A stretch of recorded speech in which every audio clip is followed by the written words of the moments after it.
Welcome to Spits and Shakes. That was gross.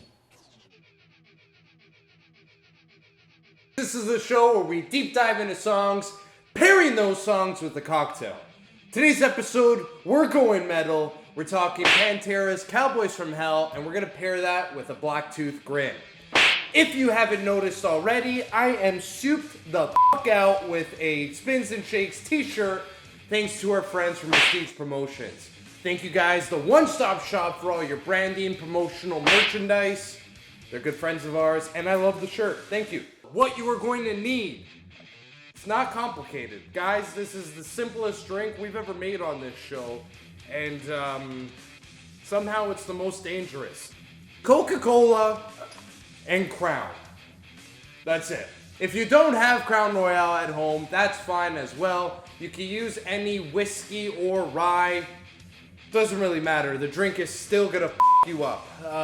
Now, for those of you at home who have never heard of the Black Tooth Grin, it is a shot made by Dimebag Darrell, who is an actual member of Pantera. Unfortunately, he's no longer with us, but the best way to commemorate his music and remember the guy is by making his signature drink a Black Tooth Grin. What is a Black Tooth Grin, you may ask?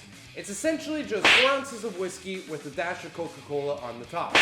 We're gonna do it a little different on today's episode, so let's get to it. Grab a shot glass and then go ahead and fill that up with Coca-Cola.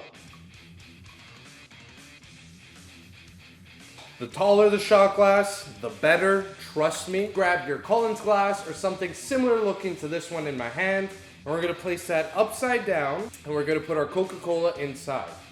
Just like this. Hold the shot glass as tightly as you can to the top of your Collins glass, and you're just gonna spin it upside down. Let go of the top, and there you have it. That is our base. Next, we're gonna add 4 ounces of Crown Royale, whiskey, rye, whatever you're trying to get messed up on, into our glass. Here we go.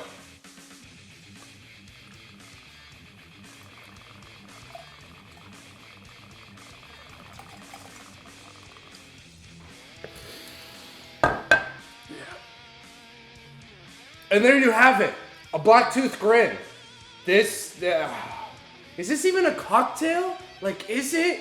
It is, but yeah, that is dangerous. So what's gonna happen, as I drink it, the shot glass is gonna slowly let out the Coca-Cola. And yeah, that is just stupid. But it is for Dimebag Darrell, it's cool, but it's dangerous, definitely. Yeah, that's pretty much it. That's a Black Tooth Grin. Stay tuned. We're gonna sit down with George, and we're gonna drink these. Yeah, I don't want to drink this. I don't want to drink this, but I will. I'm gonna sit down with George, who's a bassist from the band Single Wound. We're gonna drink 2 of these bad boys, and we're gonna talk some Pantera. Cheers.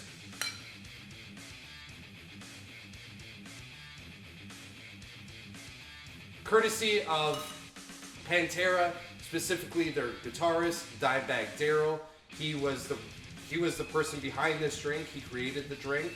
And with me, I have bassist and vocalist for the band Single Wound, also big fan of Pantera, George. Thanks for being on the show, man. Thanks for having me, man. No problem, no problem. Let's go ahead and taste these because they look dangerous.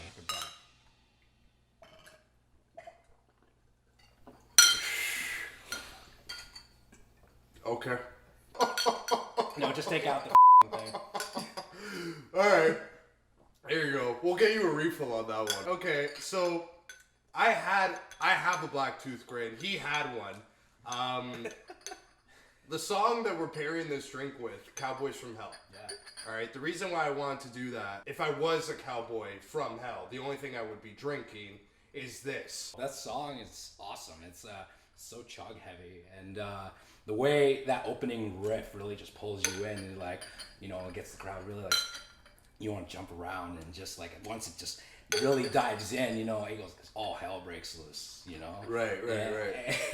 You know, all it makes you want to do is just party and just scream. I've been listening to Pantera probably since high school. And would that be what would be your top 3 Pantera songs? Oh man, well, Cowboys is up there, for sure. A New Level, that's a good song. Unbroken, that's a great opening riff. Oh, great song too. Domination, that's another really great classic. Earlier we were talking about your band, Single Wound. Yeah. And you were talking about how initially you guys were aiming for a punk kind of sound, but that's not how it came out. It kind of came out metal. Yeah. Oh, so yeah, it's got bits of metal, bits of punk. It's a well-rounded a degree of influences all around. We were kind of like just digging maybe pop punk at the time, and then we started playing, and then other riffs came about, and then it started sounding like us. Where did you guys? I think we have your drink ready. Yeah. There we are. So this is your second Black Tooth Grin. There we are. The second Black Tooth. We'll keep these guys. Yeah. But yeah. So why metal? What brought you to metal? Oddly enough, Guitar Hero. That did it. That was the pivoting point, and I got one for myself, and I just wanted to play the real thing.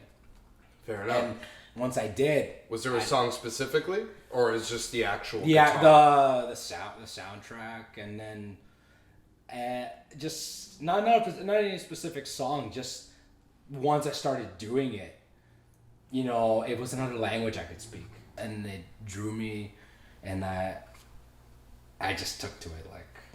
There's a sense of home. Yeah, exactly. I find a sense of home, a different state of being when you play, and when you're really in there and in that moment and like caught up in the song, you know? And then it turns out just how you love it and how you wanted it to.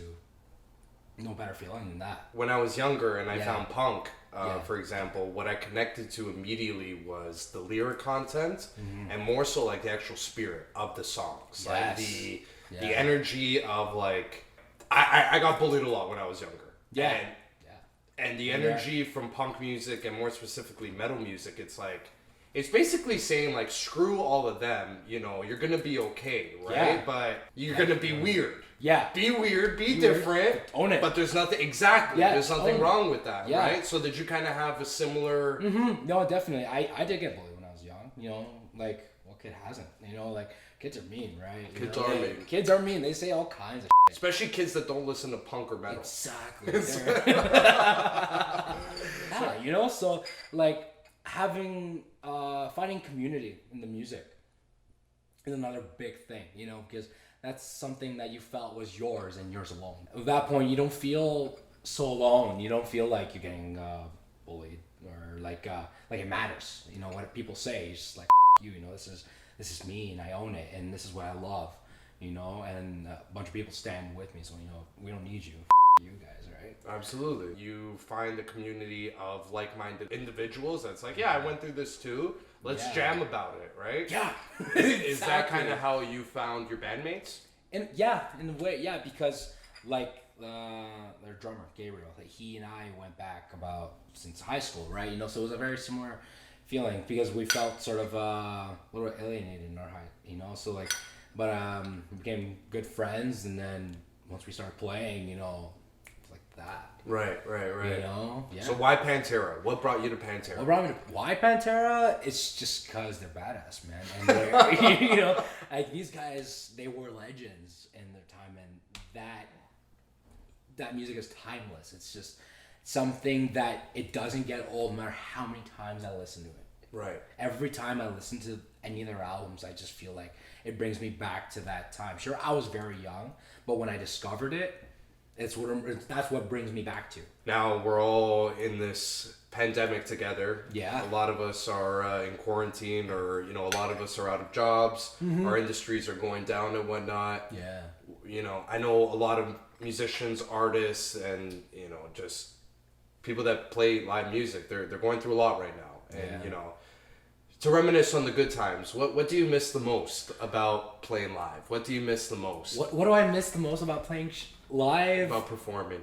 I love the crowd reaction, the interaction with the crowd, also meeting new bands and discovering new bands, because I wouldn't hear of a band until I played a new gig in the town somewhere, and then they just played the best set of their life, and I'd be like, oh man, these guys are great, and I'll go check them out, and you give support, and then you do your thing, and then you get that same response back, and it just feels like, oh my, I'm actually connecting with someone organically on the other side of the world, somewhere random. That sense of togetherness, and that's where a lot of people feel at home. And that's what I miss. Just being at home. The stage. Home. That's it. That's home. That's home. Hopefully for myself and a lot of bands. A lot of people that are just trying to, wait this out and wait for better days. That really, dude, hearing that, that hits, that you just want to be home. And I just want to be at home, man. I want to go home. That's, oh my God, man. Well, hopefully soon you'll be able to return. Well, on that note, cheers, man. Cheers. Thank you guys for watching. Make sure to like, comment, share, subscribe, and have a black tooth grin. Cheers. Get your pull, man. To Time Bag Darrow.